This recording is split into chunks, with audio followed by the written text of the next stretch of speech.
Hello, Rich Merritt here with Digital Combustion, and today's tutorial is going to be on the moving camera feature of Fire Studio 5.0.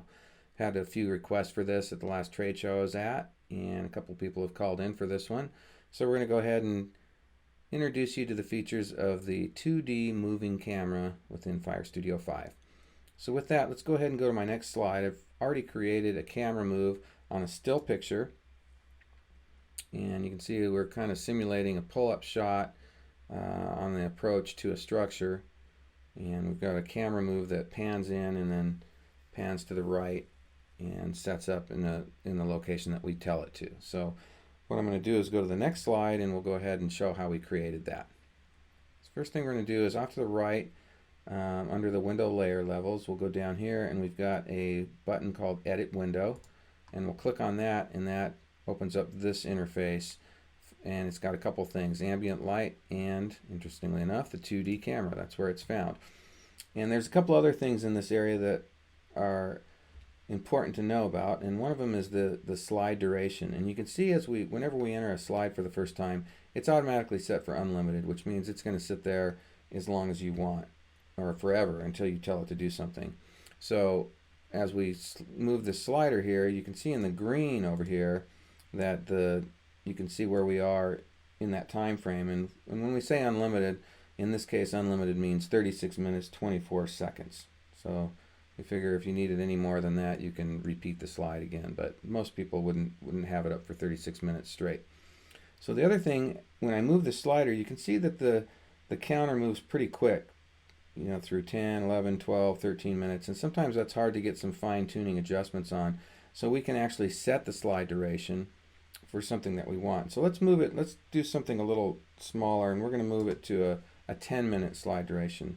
And what we do is we move the slider somewhere around 10 minutes, and it doesn't have to be perfect, and I'm going to hit set slide duration. And you can see that unlimited down here is now changed to, looks like 10 minutes and 9 seconds. And so that's fine for our purposes.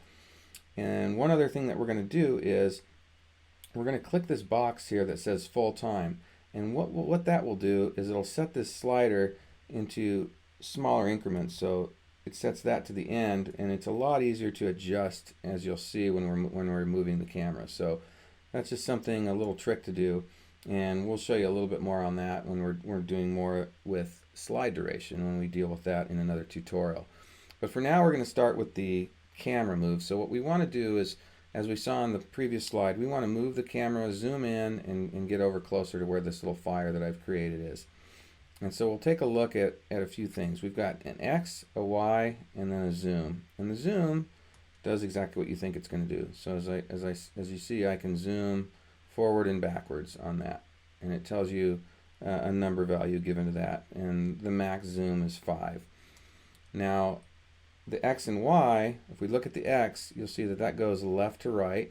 And if we go too far before we've zoomed in especially, you'll see the edges of the picture, which of course we don't want to do that. And Y will take our camera up and down. And so now you can see the edges, which obviously we don't want to do. We can click 0 to zero that back out. But see what happens once I zoom in and then move that X and Y. So now we can get where we don't see the edges. I mean, you can go too far until you finally see it, but it gives you a lot more room to zoom around. So I'll go ahead and zero that out, and I'll show you the X. So this is going side to side, and we can do any number of combinations of that. So let's go ahead and zoom back out, and let's go back to our slider, is what we were talking about initially.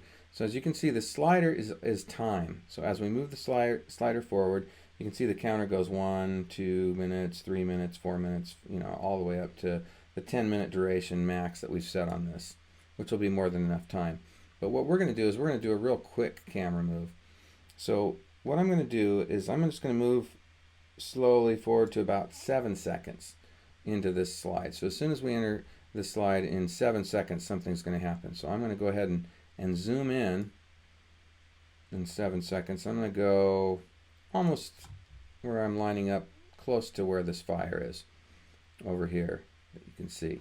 And I'm also going to pan a little bit over to the right, and I'm going to go ahead and set a keyframe. And this is really important because you can move the camera all you want, but unless you set it and hit this set button, it won't do anything. It'll just stay where it's at. So I'm going to hit set. And so now I've set a keyframe to go to that point. And now I'm going to go ahead and I'm going to inch it a little bit forward, maybe to, let's go up to about 10 or 11 seconds. And I'm going to move this a little bit more this way to the right, and I'm going to zoom in a little bit more. And this is where I want to end up. So I'm going to have my camera end up here, and I'm going to click set. And there, now we've set up a camera move. And you can see if you move the slider now, you can see what it's going to do. It's going to move. Now, a common mistake that's going to be happening right now is you're going to go, okay, I like my camera move, and I'm going to finish editing. And then you go in here and you go, well, I don't have anything moving. What's going on? I have no camera move. Well, there's one last thing we have to do, and the reason I did it on purpose that way is because it's a common problem. So we're going to go back into our edit window. We're going to click our 2D camera, and there's a very important box here, and this says animated data. So unless you click this box, it's not going to be animated. So I'm going to go ahead and click it, and now you can see there's a checkbox in the animated data.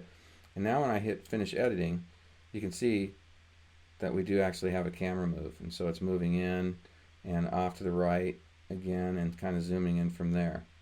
And that's about a 10-second move.